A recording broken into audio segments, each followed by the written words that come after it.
আল্লাহ আমার রব, এই রবি আমার সব।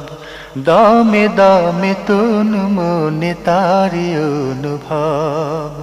তোমার দুনিয়াতে আমি যেদিকে তাকাই, অথই নিয়ামতে ডুবে আছি সবাই।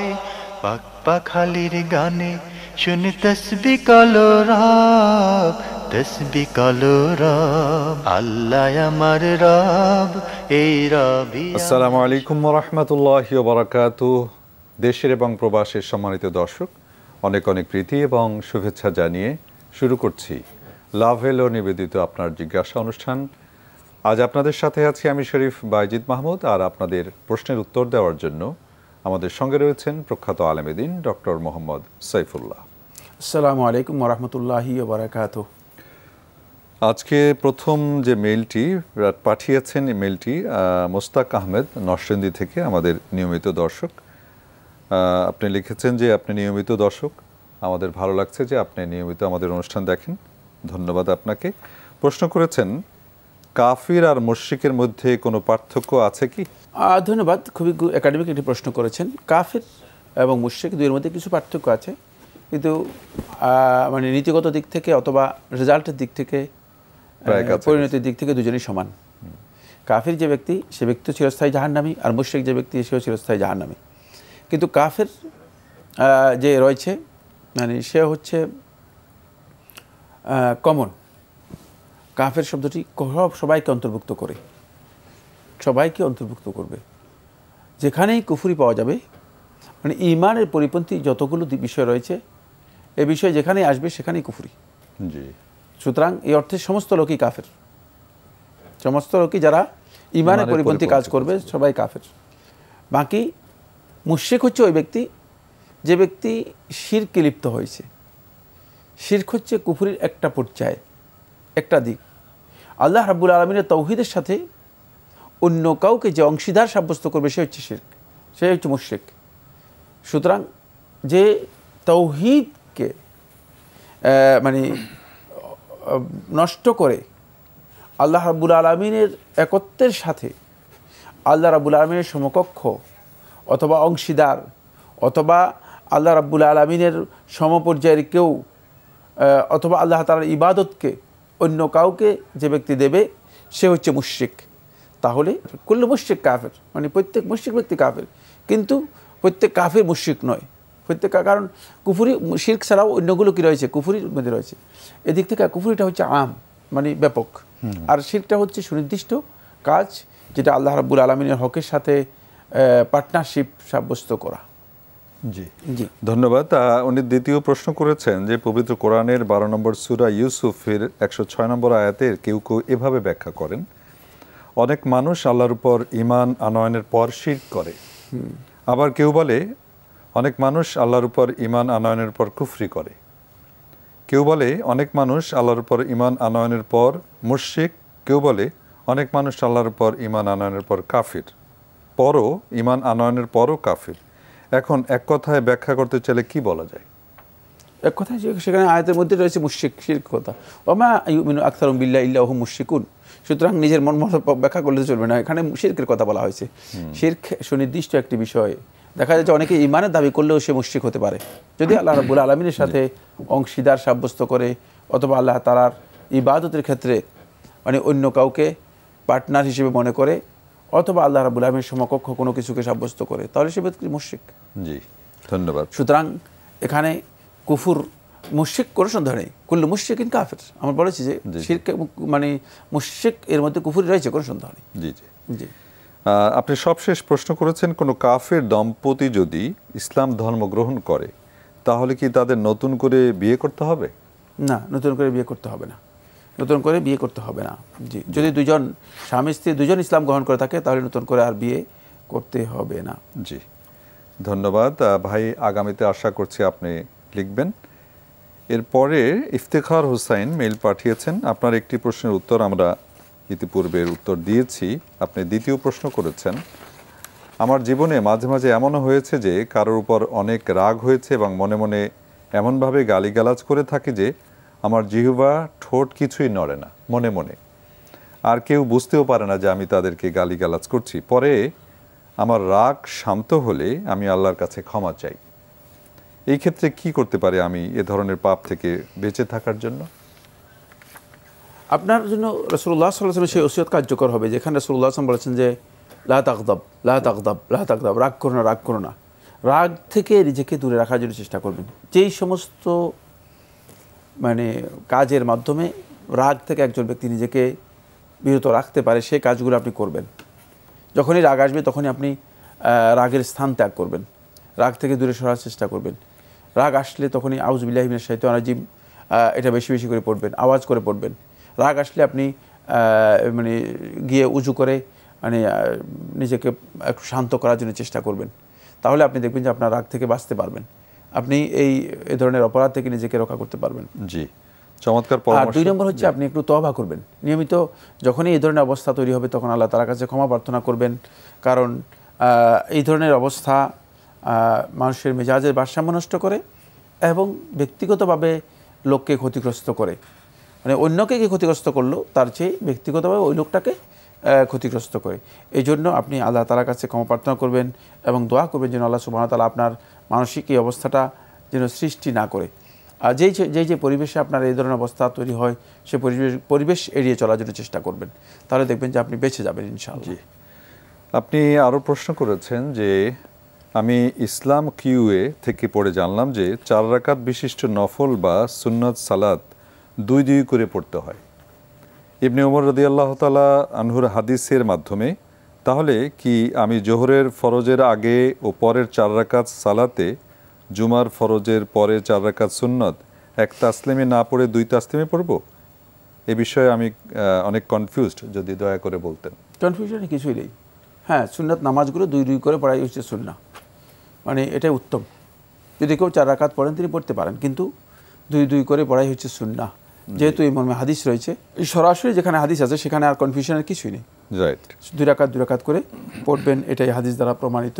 সলাতুল লাইলি ওয়ান নাহারি মাসনা মাসনা, রাসূলুল্লাহ সাল্লাল্লাহু আলাইহি ওয়াসাল্লাম স্পষ্ট হাদিস রয়েছে। জি জি, আপনি সবশেষে প্রশ্ন করেছেন যে আমি লোকাল বাস থেকে নামার সময় আমার সিটের উপর 5 টাকা পড়েছিল। আমি প্রথমে মনে করেছিলাম যে ওই টাকাটা আমারই, তাই তাড়াতাড়ি করে বাস থেকে নামার সময় নিয়ে নেই। পরে মানিব্যাগ চেক করে দেখি ওই টাকাটা আমার নয়। এখন আমি কি করব? আমি জানি না কার টাকা, কখন ওই টাকাটা পড়েছে। যেহেতু লোকাল বাস অনেক জায়গায় থেকে লোক ওঠায় আবার নামায়, আর নামাই, আর যার টাকা পড়ে গেছে সে মনে হয় বুঝবেও না যে আর মাথা ঘামাবে না, যেহেতু টাকাটার পরিমাণ কম। এই 5 টাকা কি আমি কোথাও দান করে আমার এ থেকে রেহাই পাবো, যেন আখেরাতে আল্লাহ আমার কাছ থেকে এর হিসাব না নেন? জি, এই টাকা যে কোনো দান করতে পারেন, আপনি নিজেও খেয়ে ফেলতে পারেন, কোনো অসুবিধা নেই, দুটাই জায়েজ। আচ্ছা, দুটাই জায়েজ, সেক্ষেত্রে আপনার জন্য খাওয়া জায়েজ রয়েছে। আর যদি আপনি মনে করেন যে না আমি এই 5 টাকা মানুষের খাবো কেন, দান করে দিই, তাহলে আপনি দান করে দিতে পারেন, দুটাই জায়েজ আপনার জন্য। জি, ভাই ইফতেখার হোসেন, আপনার অনেকগুলো মেইল আপনি প্রশ্ন করেছিলেন, মেইলে উত্তর দেয়া হলো। আশা করছি আগামীতেও লিখবেন। এরপরে একটি চিঠি, এটি পাঠিয়েছেন বর্ণমালা স্কুল ও কলেজ, নূরপুর, ঢাকা থেকে লিখেছেন। আপনার বেশ কিছু প্রশ্ন, তার মধ্য থেকে ইতিপূর্বে উত্তর দেয়া হয়েছে।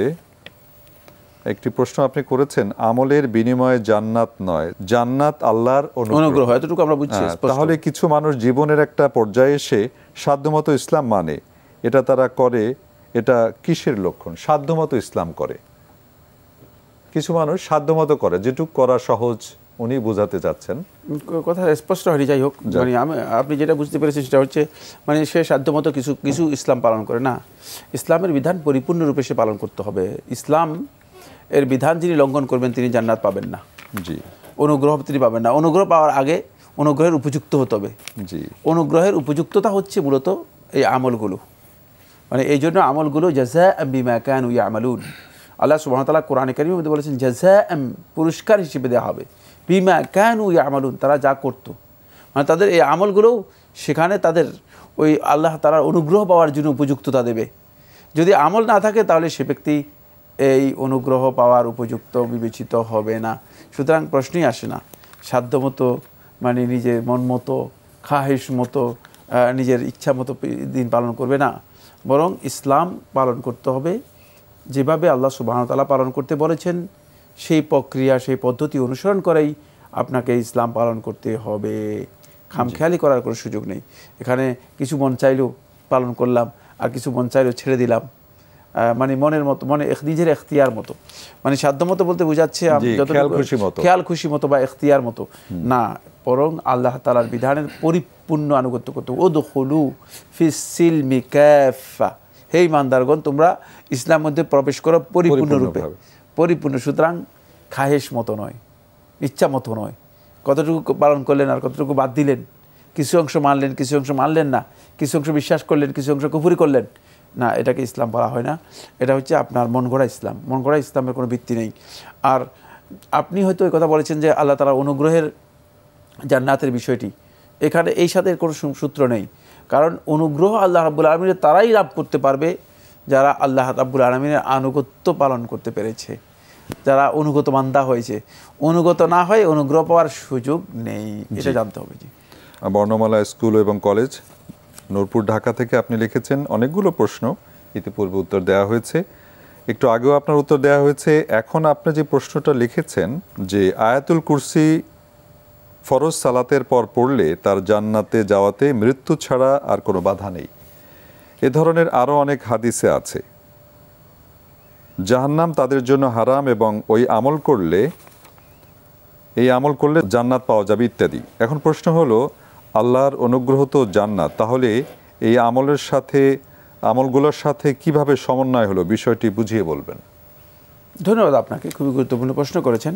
যদিও প্রশ্নটা আসলে কৌতূহল প্রশ্ন নয়, কারণ এই আমলগুলো এর ফজিলত আল্লাহ তাআলা বলেছেন যে এগুলোর ফজিলত হচ্ছে এই পর্যায়ের, এগুলোর মাধ্যমে আল্লাহ সুবহানাহু ওয়া তাআলা আল্লাহর বান্দাদেরকে এই ধরনের পুরস্কার দিবেন।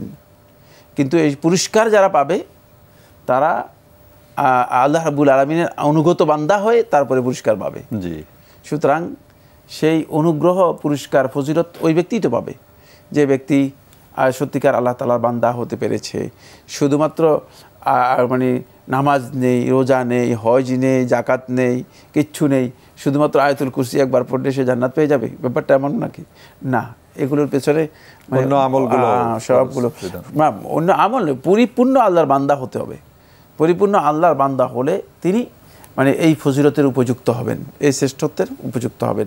এবং জান্নাতের যাওয়ার যেই আসবাবগুলো, যে কারণগুলো রাসূলুল্লাহ সাল্লাল্লাহু আলাইহি ওয়াসাল্লাম হাদিসের মাধ্যমে বলেছেন, সেগুলো আসবাব পাওয়া যেতে পারে, মুসাব্বাব মানে এই কারণ পাওয়া যেতে পারে, কারণের এগেনিস্টে এর যেই প্রতিদান অথবা ফলাফলটা নাও হতে পারে। জি, ফলাফলটা নাও হতে পারে। যেমন বৃষ্টি, মেঘ দেখা যেতে পারে কিন্তু বৃষ্টি নাও হতে পারে, হ্যাঁ, মেঘ থেকে বলতে পারেন যে মেঘ বৃষ্টি হবে, সম্ভাবনা রয়েছে। এই জন্য এই আসবাবগুলো পাওয়া যেতে পারে, কিন্তু আল্লাহ রাব্বুল আলামিনের অনুগ্রহটা না হলে তাহলে সেই ব্যক্তি সেই মর্যাদা পাবে না। এই বিষয়টা বুঝার চিন্তা করলেই আপনি বুঝে যাবেন যে এখানে দুইয়ের মধ্যে সম্পর্ক কি রয়েছে। আমরা অনেকে মনে করি যে শুধু আয়াতুল কুরসি পড়লামই তো জান্নাতে চলে গেলাম, আর কিছু দরকার নেই। না, এই বক্তব্য শুদ্ধ নয়। এখানে 4টি শর্ত রয়েছে, যে শর্তগুলো জানতে হবে প্রত্যেকটি ইমানদার ব্যক্তিকে। মানে ফজিলতের হাদিসগুলো জানার আগে বা আলোচনা করার আগে একজন আলেমের উচিত হচ্ছে এর মৌলিক যে 4টি শর্ত রয়েছে সেই 4টি শর্ত বলে দেয়া। 1 নম্বর হচ্ছে অবশ্যই তাকে মুসলিম হতে হবে, বে ইনকিয়াদিন তাম, পরিপূর্ণ আনুগত্যের সাথে, বুঝতে পেরেছেন। 2 নম্বর হচ্ছে অবশ্যই তার আল্লাহর বিধানগুলো, নেক আমলগুলো পালন করতে হবে ইখলাসের সাথে, একমাত্র আল্লাহর সন্তুষ্টিকে অগ্রাধিকার দিয়ে। 3 নম্বর হচ্ছে ইবাদত এর মৌলিক বিধিবিধান রাসূলুল্লাহ সাল্লাল্লাহু আলাইহি ওয়াসাল্লাম যেভাবে পালন করতে বলেছেন সেভাবে পালন করতে হবে। 4 নম্বর হচ্ছে যে মৃত্যু পর্যন্ত ঈমান বিধ্বংসী অথবা ঈমান নষ্ট করে, তাওহীদ নষ্ট করে এমন কোনো কাজ করতে পারবে না, তাহলে তিনি আল্লাহ রাব্বুল আলামিনের বান্দা হলেন। বুঝতে পেরেছেন কিনা? এরপরে অনুগত বান্দা হচ্ছে আল্লাহ রাব্বুল আলামিনের ফরায়েদগুলো, ফরজ ইবাদতগুলো যে সম্পূর্ণরূপে কি করেছে, আদায় করেছে, সে উপযুক্ত লাভ করলো। এরপরে সেই ব্যক্তির আমলগুলো আল্লাহ রাব্বুল আলামিনের কাছে গ্রেড পাবে। সুতরাং ফজিলতের হাদিসগুলো যখনই কোনো ব্যক্তি বলবেন তখন তিনি এই বিষয়গুলো স্পষ্ট করে লোকদেরকে জানিয়ে দেওয়া ওয়াজিব। অন্যথায় মানুষ মনে করছে যে সুবহানাল্লাহ একবার পড়েই জান্নাত চলে গিয়েছেন, অথবা আল্লাহু আকবার বলেই জান্নাত চলে গিয়েছেন, অথবা আয়াতুল কুরসি একবার পড়লেন জান্নাতে চলে গিয়েছেন। জান্নাত তো হয়ে গিয়েছে, তাহলে আমার আর দরকার কি? না, ব্যাপারটা এমন নয়। মানে এত শর্টকাট না, রাস্তাটা এত শর্টকাট নয়। এখানে ফজিলতের ব্যাপারে যে কথাগুলো বলা হয়েছে সেই ফজিলতের বিষয়গুলো শর্ত রয়েছে, যে শর্তগুলো এই হাদিসের মধ্যে উল্লেখ করা হয়নি, অন্য সমস্ত হাদিসের মধ্যে সেই বিষয়গুলো উল্লেখ করা রয়েছে। জি, ধন্যবাদ। উনি সব শেষে ভাই আপনি প্রশ্ন করেছেন, আপনার নাম লেখেন না, একটা প্রতিষ্ঠানের নাম লিখেছেন। 5টি প্রশ্ন করেছিলেন, আমরা ধাপে ধাপে উত্তর দিয়েছি, ইতিপূর্বেও দেওয়া হয়েছে। সর্বশেষ প্রশ্ন হলো, ছোট শিশুদের মায়েরা আদর করে তাদের ঠোঁটে চুমা দেয়, হ্যাঁ, নিজেদের ঠোঁট দিয়ে শিশুদের ঠোঁট চুষে না ইত্যাদি ভালোবাসা দেয়, এটা কি করা বৈধ নাকি না করাই উত্তম? না, জায়েজ। ঠোঁটে চুমা দেওয়া হারাম বা নিষিদ্ধ নয়। ছোট শিশুদেরকে স্নেহ দেয়া, ভালোবাসা দেয়া, আদর করা জায়েজ। এক্ষেত্রে ঠোঁটে চুমু দিতে পারে, গায়ে চুমু দিতে পারে, মাথায় চুমু দিতে পারে, হাতে চুমু দিতে পারে, সবটাই জায়েজ। অসংখ্য ধন্যবাদ ভাই, অনেকগুলো প্রশ্নের আমরা উত্তর দেওয়ার চেষ্টা করলাম, জাযাকুমুল্লাহ খৈরান। ভোলা থেকে এরপরে চিঠিটি লিখেছেন বোন নাজমুন নাহার। আপনি লিখেছেন, আসসালামু আলাইকুম। ওয়ালাইকুম আসসালাম, আশা করি আপনারা দুজন খুব ভালো আছেন। আলহামদুলিল্লাহ, আমরা ভালো আছি। প্রশ্ন করেছেন, আমি রমাদানে ওমরায় যেতে চাই, ওমরার কাজ কি কি ধারাবাহিকভাবে বলবেন দয়া করে। মহিলাদের জন্য কি কি কাজ ধারাবাহিকভাবে বলবেন। অনেক দীর্ঘ একটি বিষয়, উমরা পালন করার একটা বই রয়েছে, কিভাবে উমরা করবেন এর উপর অনেকগুলো বই রয়েছে। সুতরাং এটা আপনার জন্য অনেক লম্বা কথা। আমি শুধু উমরার ফরজ কাজগুলো বলে দিচ্ছি। জি জি। 1 নম্বর হচ্ছে আপনি মিকাত থেকে এহরাম করবেন। যখন মিকাতে পৌঁছবেন, মিকাত থেকে আপনি এহরাম করবেন। এহরাম হচ্ছে তালবিয়া পাঠ সহ উমরার নিয়ত করা। আর দুখুলু ফি নুসুক মা তালবিয়া, তালবিয়া পাঠ করে আপনি নুসুকের মধ্যে প্রবেশ করবেন। তাহলে এটা হচ্ছে প্রথম কাজ। এরপরে আপনি ক্ষীণ আওয়াজে, মানে আওয়াজ কম করে তালবিয়া পাঠ করবেন। তালবিয়া কি? সেটা লাব্বাইক আল্লাহুম্মা লাব্বাইক, লাব্বাইক লা শারীকা লাক লাব্বাইক, ইন্নাল হামদা ওয়ান নি'মাতা লাকা ওয়াল মুলক লা শারীকা লাক। এই তালবিয়া আপনি পাঠ করবেন। তালবিয়া পাঠ করে আপনি একেবারে মক্কা যাবেন, আল্লাহর ঘর যাবেন। আল্লাহর ঘরে যাওয়ার পরে তারপরে আপনি আল্লাহর ঘরের হাজরে আসওয়াদের কোণ রয়েছে, এই কোণ থেকে আপনি আপনার স্বাভাবিক নিয়ম অনুযায়ী তওয়াফ শুরু করবেন। প্রথমে আল্লাহর ঘরের কোণে যখন আসবেন তখন হাত দিয়ে ইশারা করবেন, অথবা সেখানে স্পর্শ করবেন, অথবা চুম্বন করবেন যদি সুযোগ থাকে। মানে সেই কোণে স্পর্শ করাও সুন্নাহ, অথবা মানে চুম্বন করাও সুন্নাহ, অথবা হাত দিয়ে ইশারা করাও সুন্নাহ। হাত দিয়ে ইশারা করবেন, ইশারা করে বিসমিল্লাহি আল্লাহু আকবার বলে শুরু করবেন। বিসমিল্লাহ আল্লাহু আকবার বলে ডান দিকে চলতে থাকবেন। আল্লাহর ঘরের ডান দিকে মুভ করবেন, বাম দিকে নয়, ডান দিকে মুভ করে আবার হাজরে আসওয়াদ পর্যন্ত আসবেন। মাঝখানে রুকনুল ইয়ামানি এবং হাজরে আসওয়াদের মাঝখানে একটা দোয়া রয়েছে, রব্বানা যালামনা আনফুসানা, মানে এই দোয়াটি আপনি এখানে পড়বেন, রব্বানা যালামনা। তারপরে এসে আবার আল্লাহু আকবার বলে দ্বিতীয় চক্কর শুরু করবেন, দ্বিতীয়বার তওয়াফ শুরু করবেন। এইভাবে 7 বার তওয়াফ করবেন। এই 7 বার তওয়াফ করা এটাও ফরজ। 7 বার তওয়াফ করবেন। তওয়াফ শেষ করার পরে আপনি মাকামে ইব্রাহিমিতে 2 রাকাত কী করবেন, রাকাতে তওয়াফের 2 রাকাত সুন্নাহ আছে, সেই সুন্নাহ যেটাকে কেউ কেউ ওয়াজিব বলেছেন, সেই 2 রাকাত আদায় করবেন। আদায় করার পরে আপনি যাবেন মারওয়া পাহাড়ে গিয়ে উঠবেন। মারওয়া পাহাড়ে গিয়ে উঠে সাফা মারওয়ার মাঝখানে 7 বার, সাফা থেকে মারওয়া পর্যন্ত 1 বার, মারওয়া থেকে সাফা 1 বার।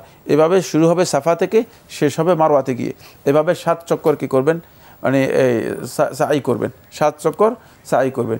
এই সাই শেষ হওয়ার পরে সর্বশেষ কাজ যেটা, সেটা হলো আপনি আপনার চুলগুলো একত্রিত করে 1 কর পরিমাণ, এই আঙ্গুলের এতটুকু কর বলা হয় তাকে, 1 কর পরিমাণ পুরা চুলগুলো কেটে নেবেন। এর মাধ্যমে আপনি হালাল হয়ে যাবেন। সংক্ষিপ্ত যে কথা বললাম সেটা হচ্ছে এটি, কিন্তু এ বিষয়ে আসলে অনেক বিস্তারিত মাসলা মাসাইল বই পড়ে আপনাদেরকে জেনে নিতে হবে। শুকরিয়া, জাযাকুমুল্লাহ। আপনি আরও অনেকগুলো প্রশ্ন করেছেন, আরও একটি প্রশ্ন নেওয়ার চেষ্টা করছি। তাহিয়াতুল ওযু সালাত পড়তে হলে ওযুর শেষে কারোর সাথে কথা বলার পূর্বেই সালাত পড়তে হবে, কোনো কথা বললে নাকি এই নামাজ হবে না, কতটুকু সত্যি? মহিলারা কি একই নিয়তে ফজরের সুন্নাত ও তাহিয়াতুল ওযুর নিয়ত করবে? উযু করার পর কারোর সাথে কথা বললে এই সালাত হবে না, কথা শুদ্ধ নয়। উযু করার পর যদি আপনি মানে ডিলে না করেন, অন্য কাজ না করেন, তাহলে আপনি তাহিয়াতুল ওযু পড়তে পারবেন। আর তাহিয়াতুল ওযু এবং ফজরের নিয়ত একসাথে করে পড়াটাই হচ্ছে বিধান। যদি কেউ ফজরের আজানের পরে উঠেন তিনি অবশ্যই একটাই পড়বেন, ফজরের সুন্নাতের নিয়ত করে তাহিয়াতুল উজু আদায় করবেন। আপনি আরও একটি প্রশ্ন করেছিলেন ওমরা সংশ্লিষ্ট যে ওমরার কাজ শেষ হলে বাকি দিনগুলোর সময় মক্কা এবং মদিনায় কি কি ইবাদত করতে পারি, দয়া করে একটু বলবেন সংক্ষেপে। রেগুলার আপনি 5 ওয়াক্ত সালাত মসজিদে হারামে আদায় করার চেষ্টা করবেন অথবা মসজিদে নবীতে আদায় করার চেষ্টা করবেন। মসজিদে নবীতে যখনই সুযোগ পাবেন বসে তাসবিহ আজকার, জিকির আজকার করবেন, তাসবিহ তাহলিল করবেন এবং কোরআন তেলাওয়াত করবেন, বেশি পরিমাণে কোরআন তেলাওয়াত করবেন।